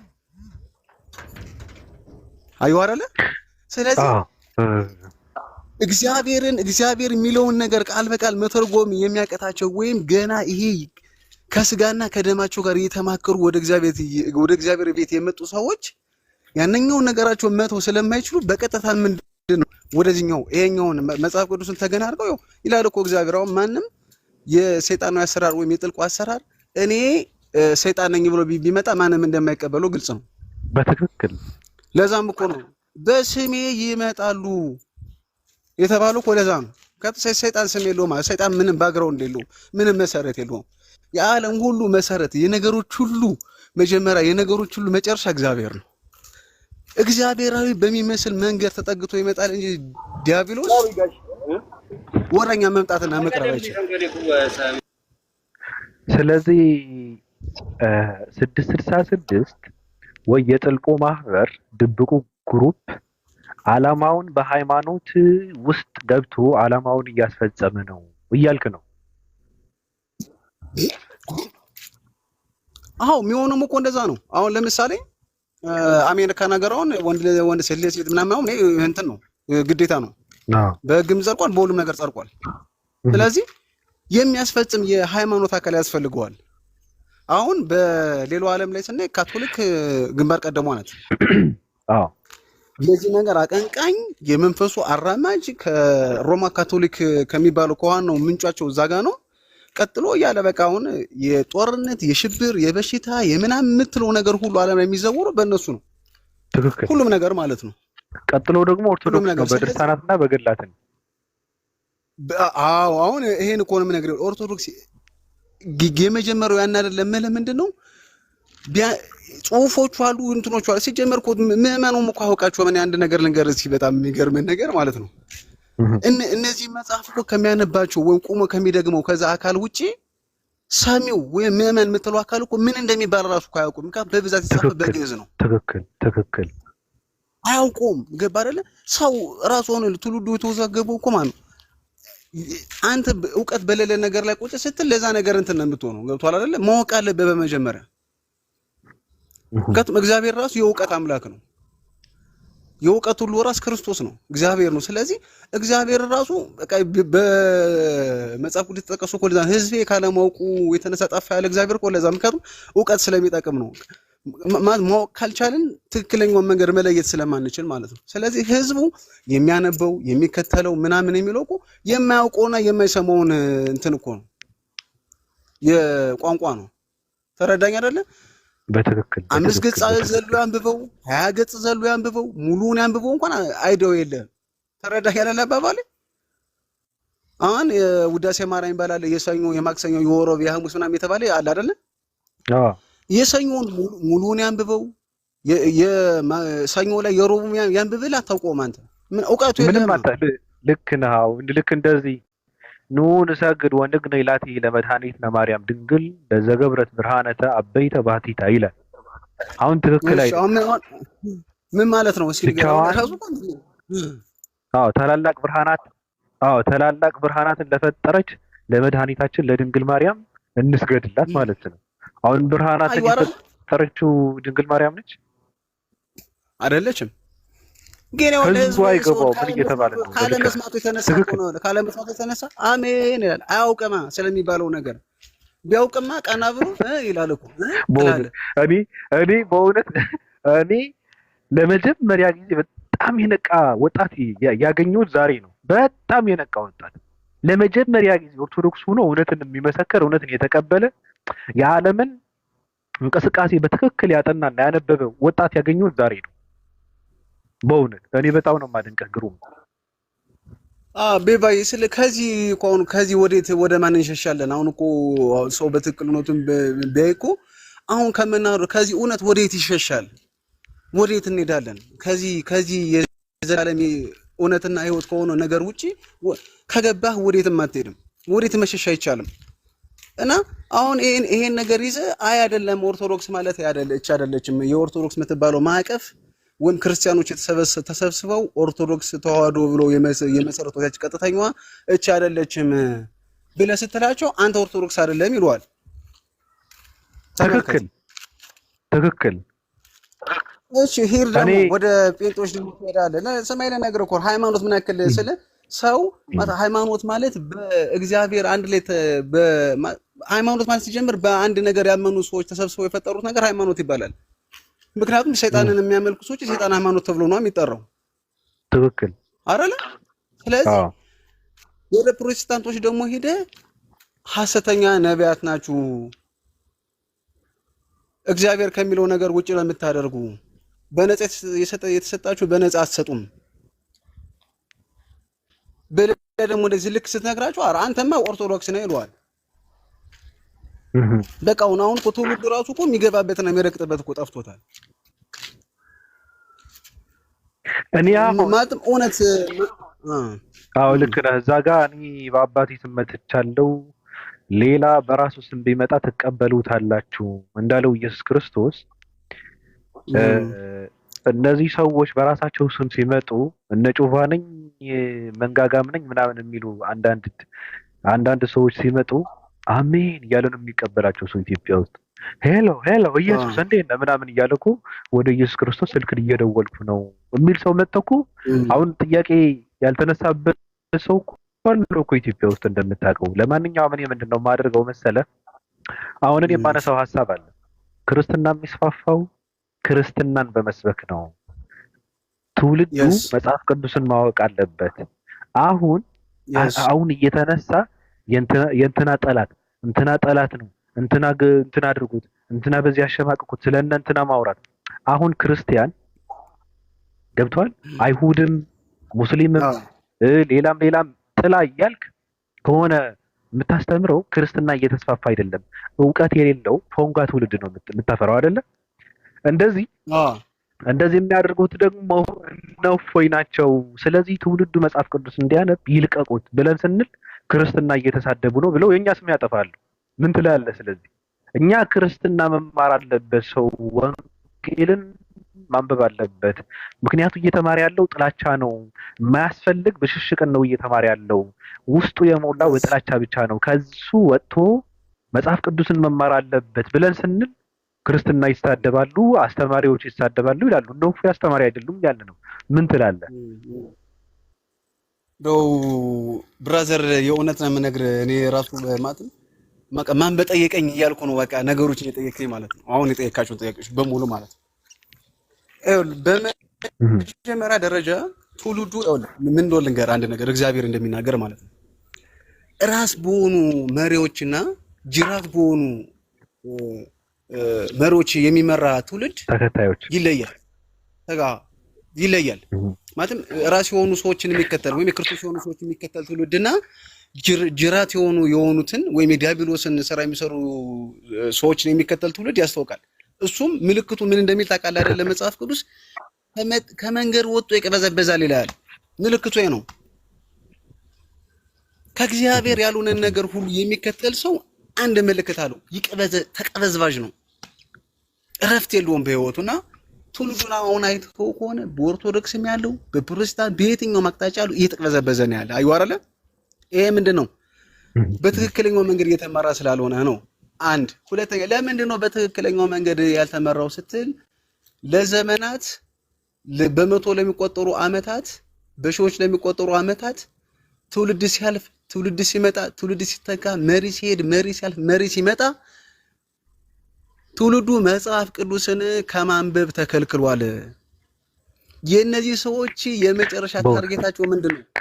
ትውልዱ መጽሐፍ ቅዱስ ካለማንበቡ የተነሳ ነው ይሄን ሁሉ ዘመናት ተሻግሮ ቤተክርስቲያን እየቦጠቦጡ በመንፈስ ቅዱስ እያላገጡ እግዚአብሔርን ያሳዘኑ ትውልድን ወደ ተሻለና ጥልቅ ወደሆነ መከራ በላይኛው ደግሞ ወደ ጥልቅ ወደሆነ ወደ ዘላለም እሳት እየከተቱት የኖሩት ሰው መጽሐፍ ቅዱስ ስለማያነብ ነው። የሁሉንም ቦታዎች መጽሐፍ ቅዱስ አሁን የኦርቶዶክሱን ተው በቃ የታወቀ ነገር ነው። በቃ አዋልድ መጽሐፍ ካልሆነ መጽሐፍ ቅዱስን ካነበብ ጴንጤን የምትባል ገለመሌ ብዙ መከራ አሉ አይደል? ፕሮቴስታንቶች ላይ ራሱ ስትሄድ አሁን ከዘመናት በኋላ እንደ አዋልድ መጽሐፍ የሚነበቡ የፓስተሮችና የነቢያት መጽሐፍ የተጻፉ ነው። ገባህ አይደለ? አንተ መጽሐፍ ቅዱስን አንብበህ መንፈስ ቅዱስ ከሚያስረዳ ይልቅ ፓስተሩ የተነተነው ትንታኔው ለአንተ ህይወት የሚሆን ብሎ የሚያምን ትውልድ ደግሞ አለ እዚህ ጋር። ስለዚህ እነዚህ መሆን የፓስተሮችና የነቢያት የሚጽፉት መጽሐፍ ከጊዜ በኋላ እንደነ አርሴማና እንደነ እንትና መሆኑ አይቀርም። ምክንያቱም እያንዳንዱ መጽሐፍ ውስጡን ገብተህ ስታነበው እኔነት አለበት። እኔ የሚል ነገር አለው ውስጥ ላይ ማለት ነው። ስለዚህ እግዚአብሔር ደግሞ እኔነትን አይፈልግም፣ አንተነትን ነው የሚፈልግ። እሱ እንድትለው ነው የሚፈልግ። ዲያብሎስ እኮ የወደቀው እኮ ሌላ ነገር እያደረገ አይደለም። እኔ ብሎ ያችን ነገር ባሰበበት በዛች ቅጽበት ወርቋል ኦልሬዲ ማለት ነው። ከዛ በኋላ ነው በሉ ላይ መሰላለው ምናምን ብሎ የቀፈጣጠለው ከወደቀ በኋላ። ስለዚህ ማለት እኔነት ይጥላል። አይው አይደለ? እኛ እኮ እነዚህ ነው ያዋልድ መጽሐፎች የምንቃወማቸው ክርስቶስን ስለማይጠቅሱ እኮ ነው። ክርስቶስ ስለማይሉ እግዚአብሔር ስለማይሉ መንፈስ ቅዱስ ስለማይሉ የቀራንዮውን ደም ስለማያመለክቱ የትንሣኤው ኃይል ስለማይገልጹ ለዛ እኮ ነው የምንቃወማቸው፣ እኔነት ስላለባቸው ማለት ነው። ስለዚህ ሁሉም ሃይማኖቶች ሁሉም መንግስታት አብሶ በዚህ በመጨረሻው ዘመን ሁሉም ተባብሮ እየሰሩ ያሉት ለአንዱ ለጥልቁ ኃይል ለዲያብሎስ ነው። ለዚህ ደግሞ የመጨረሻውን ትልቁ ነገር የምነግራችሁ ምንድነው? መጽሐፍ ቅዱስ በዚህ ሰዓት ስንት ብር እንደሆነ ዋጋው ታውቃላችሁ? 3,000 ብር ነው። እሺ አባቴ 81 አትልም 66 አትልም። መጽሐፍ ቅዱስ 3,000 ብር ነው። እሺ ትውልዱ እንዳያነብ የተኬደበት ጥግ ነው የምነግርህ። ጥጉን ማለት ያንን ደግሞ ማንም ግለሰብ እኮ አይደለም የሚሸጠው ሲጀመር መጽሐፍ ቅዱስ በግለሰብ ደረጃ ምን ያደርጋል? ቤተክርስቲያን ራሷን 3,000 ብር የምትሸጠው ማለት ነው። አንተ እሱ ይገርማል። በነፃ የሚታደል የሚል መጽሐፍ ቅዱስ በ3,000 ብር ይሸጣል። ቁጭ ብሎ ማለት በነፃ የሚታደል የሚለው ያለ እኮ ምን አይነት ህግ እንደሚጣስ ነው የምነግርህ። እነሱ ከእግዚአብሔር ቢሆኑ ኑሮ ይሄ ሁሉ ግርግር፣ ይሄ ሁሉ ቢሮክራሲ፣ ይሄ ሁሉ አካውንት፣ ይሄ ሁሉ የህግና የእንትን የቢዝነስ አስተዳደር የቢዝነስ ሩጫ ሁሉ ነገር ከክርስቶስ ቢሆን ኑሮ አንደኛ ትውልዱ እነሱ እንደጠገቡት ይጠግብ ነበር። ይሄ ሁሉ ከክርስቶስ ቢሆን ከክርስቶስ አሁን ክርስቶስን የተከተለው እንደዚህ ሆኖ ቢሆን ኑሮ እነ ይጮፋ መኪና እንደነዱ ትውልዱ መኪና ይነዳ ነበር። ጳውሎስ እንደዛ እኮ ነው ያለው አይደል እንዴ? እነዛ ሰዎች ከኛ ተለዩ ሲሉት አለ ተዋችሁ አለ። በቃ ድሮም ከኛ ጋር አልነበሩም፣ አሁን ከኛ ጋር እንዳልሆኑ ይታወቅ ዘንድ ከኛ ተለይተዋል። እነሱ የሚያደርጉት ነገር ሁሉ ከክርስቶስ ቢሆን ኑሮ እኛም እንደነሱ ነው ነበር አላቸው። 4 ነጥብ። ካሁን ላይ ያለው እንቅስቃሴ ሁሉ በቤተ ክርስቲያን ይደረጋል የሚባለው ነገር ሁሉ ከክርስቶስ ቢሆን ኑሮ ትውልዱም እነሱ እንደሆኑት ይሆን ነበር። በየዋነት እግዚአብሔርን እየተከተለ ያለ ምስኪን ህዝብ ነው የኢትዮጵያ ህዝብ ማለት ወንድሜ። ለራሱ አይምሮ ተላልፎ ያልተሰጠ ህዝብ ማለት በዚህ ሰዓት በዓለም ኢትዮጵያ ላይ ያለ ህዝብ ነው። ለራሱ አይምሮ ላጋንንታዊ ስራ ለራሱ ፍቃድ ሙሉ በሙሉ ያልተሰጠ ፈራ እግዚአብሔር ያለው ፍጥረት ያለውን በዓለም አንፃር ስታየው ኢትዮጵያዊ በጣም ይቀርባል እንደዚህ አይነት ነገር ማለት ነው። ይሄ ሁሉ የሚገባው አስራት በኩራት ይሄ ሁሉ በቤተ ክርስቲያን ዙሪያ ሆኖ የተሰራ ህንጻ ማሳጅ ቤት ያረጉታል። ምንድነው ይሄ ጸጉር ቤት ያረጉታል። ምንም የማያረጉት ነገር አለ እንዴ? ነጋዴ ዋሽቶና ዘርፎ ሰርቆ የሚሸጥበት ለሚሸጠው ነጋዴ የእግዚአብሔርን ቤት አከራዩታል። እሺ ይሁን፣ ያንን ሁሉ ሳንቲም ምን አለ እንኳን የበሉትን በልተው ያጠፉትን የዘሞቱበትን ዘሙተው ምን ችግር አለ? ቀርቡን መጽሐፍ ቅዱስ አሳተመው ለህብረተሰቡ ቢሰጡት ቢያድሉ በነፃ ምን ችግር አለው? ሰው መጽሐፍ ቅዱስ አነበበ ማለትም አሁን መታየውን አንቀሳቃሽና ተንቀሳቃሽ በሙሉ ከጌም ውጭ ነው የሚሆነው። ስለዚህ አሁን ላይ ያለው ነገር ምንድነው? ይሄን እውነት ታጥቀን ማለት ነው። ሲጀመር እኮ እኛ በትክክለኛው እንናገር ከተባለ አሁን እንደ ሀገር እንደ ህዝብ እንደ ማህበራዊ ህይወት ምናምን እንደዚህ የመጣህበት ነገርን ምክንያቱም እግዚአብሔርም ደግሞ እንደሚለው ምንድነው ወንጌልን ለማድረስ ካስፈለገን ከሰው ሁሉ ጋር በሰላም መኖር ግድ ይልሃል መጀመሪያ። ምክንያቱም ፍቅር ከሌለ አንተ ሁሉ ምንም ነገር ብታረግ ከንቱ ስለሆንክ ማለት ነው። ስለዚህ እኔ አሁን እንደዚህ ለምንገበገብለት ለሚቆጭለት እውነት አልበራለት መጽሐፍ ቅዱስ ያንብብ ለምለው ህብረተሰብ ፍቅር ከሌለኝ ሂጄ ወንጌልን ማድረስ አልችልም። ፍቅር የላቸውም። ወዴትም የማይንቀሳቀሱት እኮ ለዚህ ነው። ተመልከት፣ ከዚህ ካለንባት ከአዲስ አበባ በየአራቱ አቅጣጫ 50 ኪሎ ሜትር ብትሄድ ማለት ነው ወንጌልን የማያውቅ መጽሐፍ ቅዱስን የማያውቅ ከዚህ ከአዲስ አበባ ነው የማያግርህ። በአራቱ ማዕዘን 100 ኪሎ ሜትር ብትሄድ ከእግዚአብሔር እውቀት ውጪ የሆነ ትውልድ ታገኛለህ ማለት ነው። ስለዚህ ሶሻል ሚዲያ ላይ ያሉ ሰባኪ ነን የሚሉ ሰዎች ጅራት ናቸው እያልክ ነው? ልነግርህ ነው አሁን ስለነሱ ማለት ነው። ስለነሱ ምን ነው ታውቃለህ አይደለ? አሁን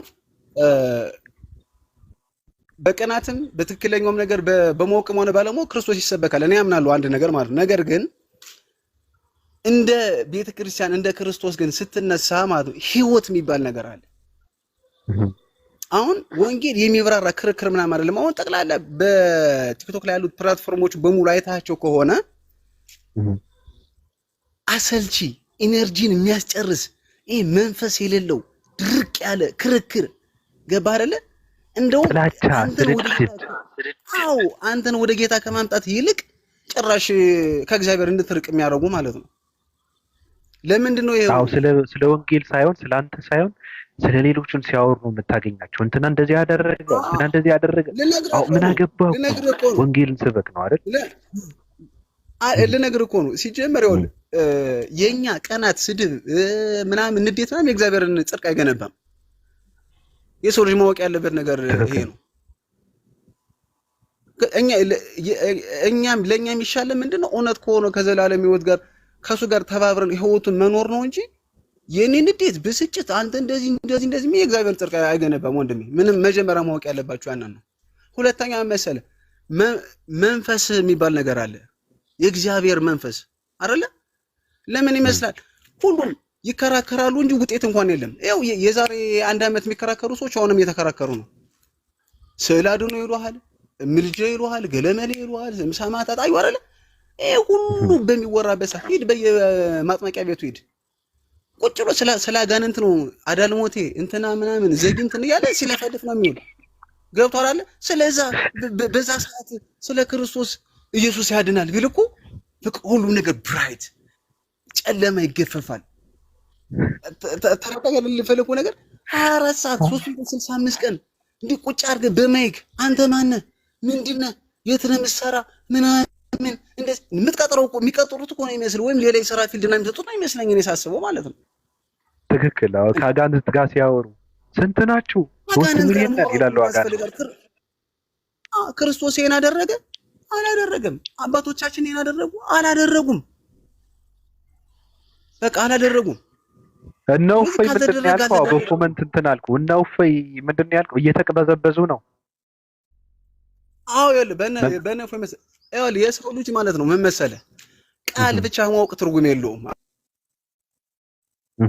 አባቴ ኃይል የሚባል ነገር አለ። የመንፈስ ቅዱስ ኃይል የሚባል ነገር አለ። ይኸውልህ ሲሞኖችን የሚያሳፍር እነዛን የጽድቅ ጠላቶች አይናቸው የሚዘጋ ከኋላ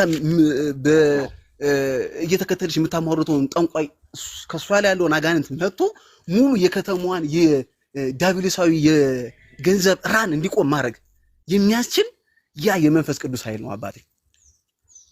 ለዛ እኮ ነው እግዚአብሔር ስሜን ይጠሩታል ግን ኃይልን ግን ክደዋል ያለ እኮ። ለዛ ነው ወዳጅ አዩ አይደለ? አሁን ስሙን የሚጠራ ቃሉን የሚያገን ኃይሉን የካደ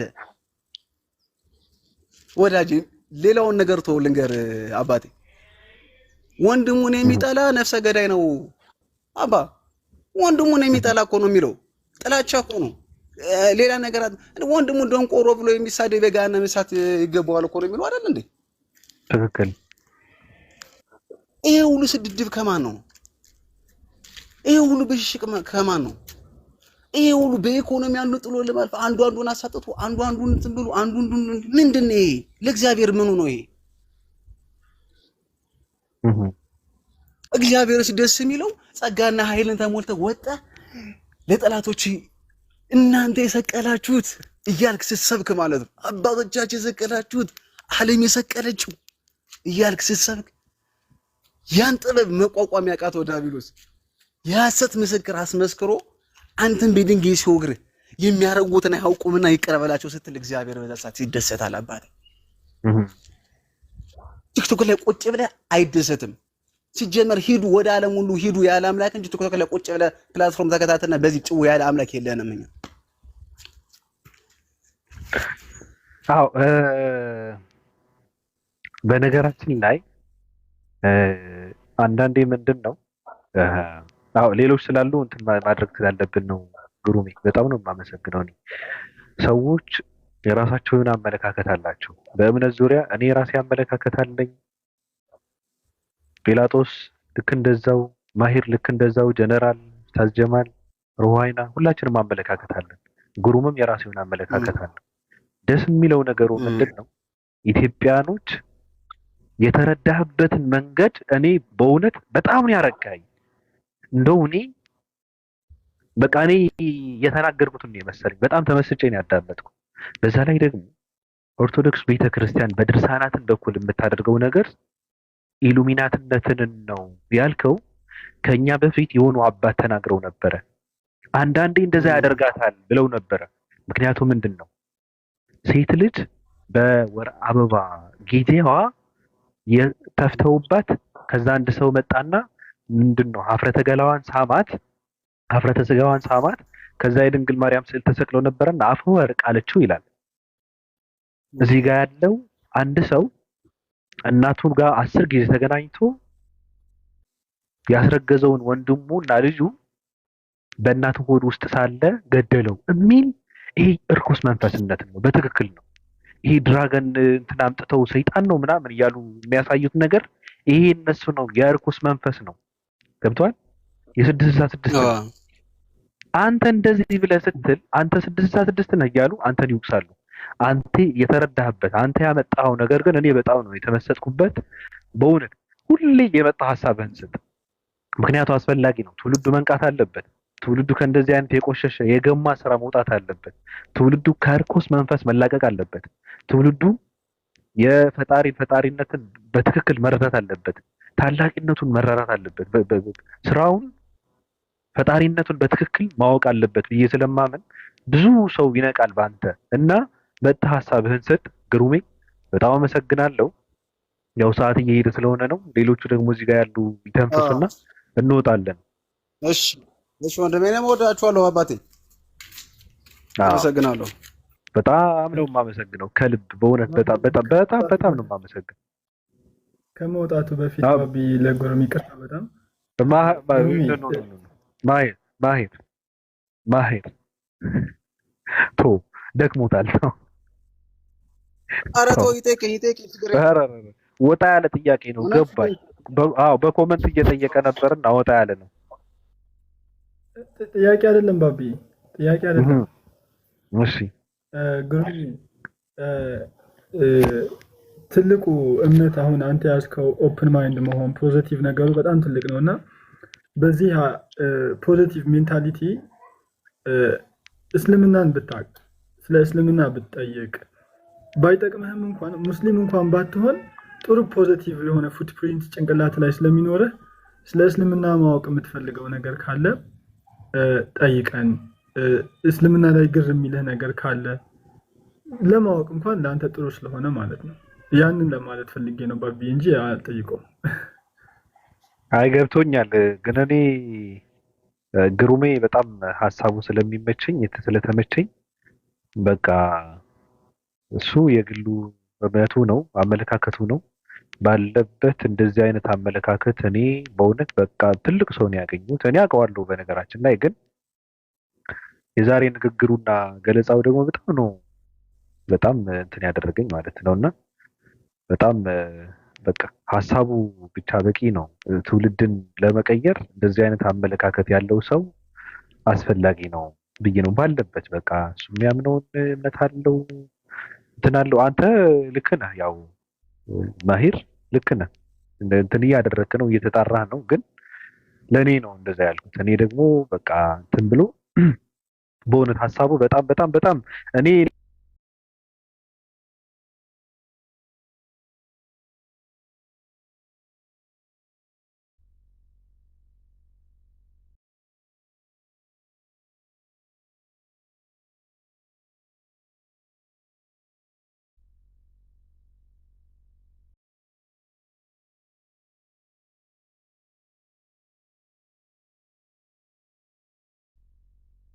ባቢ አትሰማም? እሺ እኔ ጋር ብቻ ነው ወይስ ተቋርጠዋል? ማሂሮ ሰላም አለይኩም ጀነራል ሁላችሁ ተቋርጦ ነበር ሳይሆን ይቅርታ። ኦኬ ጀነራል ቀጥል እስኪ። እሺ እኔ ግሩም የምር እኔ